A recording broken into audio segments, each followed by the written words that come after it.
Hello bachcho, let's read the question. The question says in a screw gauge, 5 complete rotation of a screw cause it moves a linear distance of 0.25 centimeter. There are 100 circular scale division.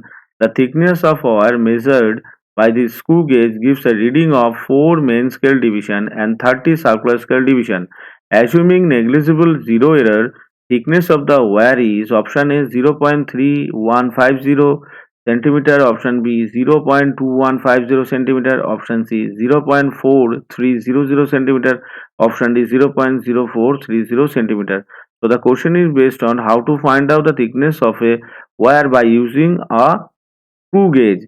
यहाँ पे screw gauge में जो जो data given है वो क्या है, पहले तो यहाँ पे 5 कंप्लीट रोटेशन में स्क्रू गेज का जो लिनियर डिस्टेंस आ गया वो आ गया 0.25 सेंटीमीटर, यानी in one rotation the scale moves in one rotation the scale moves, कितना मूव्स हुआ है तो 5 कंप्लीट रोटेशन में 0.25, तो यहाँ पे हम लिख सकते हैं 0.25 बाई 5, यानी कि आ गया 0.05 सेंटीमीटर।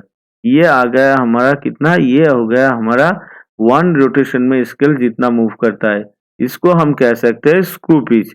अभी इसका टोटल नंबर ऑफ डिवीजन कितना है 100, तो हम लीस्ट काउंट कैलकुलेशन कर लेते हैं।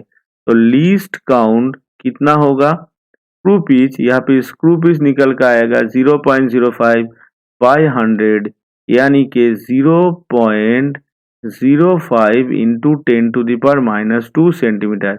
ये आ गया हमारा लीस्ट काउंट।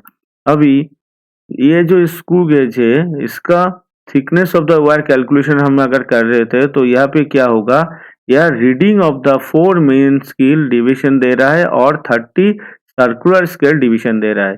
तो हम the 4 main scale division is equals to कितना होगा, the 4 main scale division is equals to हो जाएगा 4 इंटू 0.05, क्योंकि 0.05 ही है हमारा वन रोटेशन में स्केल का मूवमेंट। इसका मतलब स्केल का जो वन मेन स्केल डिवीजन है उसका रीडिंग है 0.05। तो 4 मेन स्केल अगर डिवीजन ये रोटेट करता है तो कितना आएगा रीडिंग, तो रीडिंग आ जाएगा हमारा 0.2 सेंटीमीटर। अभी 30 सर्कुलर स्केल डिवीजन का हम कैसे कैलकुलेशन करेंगे, तो 1 scale division is equals to the least count, जो आ गया हमारा कितना 0.05 इंटू 10⁻²।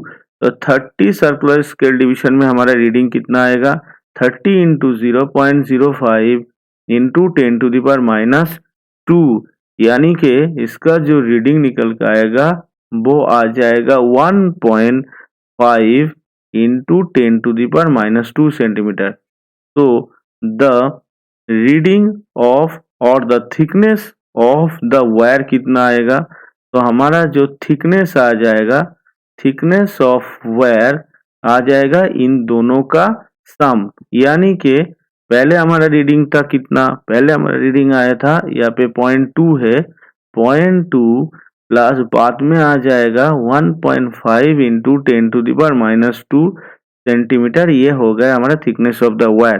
तो इसको अगर हम कैलकुलेशन करते हैं तो कितना आएगा 0.2150 सेंटीमीटर। अगर हम इसको ऑप्शन से मैच करेंगे तो हमारा कौन सा ऑप्शन आएगा, ऑप्शन बी हमारा यहाँ पे सही आंसर आ जाएगा। The thickness of the wire is 0.2150 centimetre. Hope you all understood it well. Best of luck, thank you.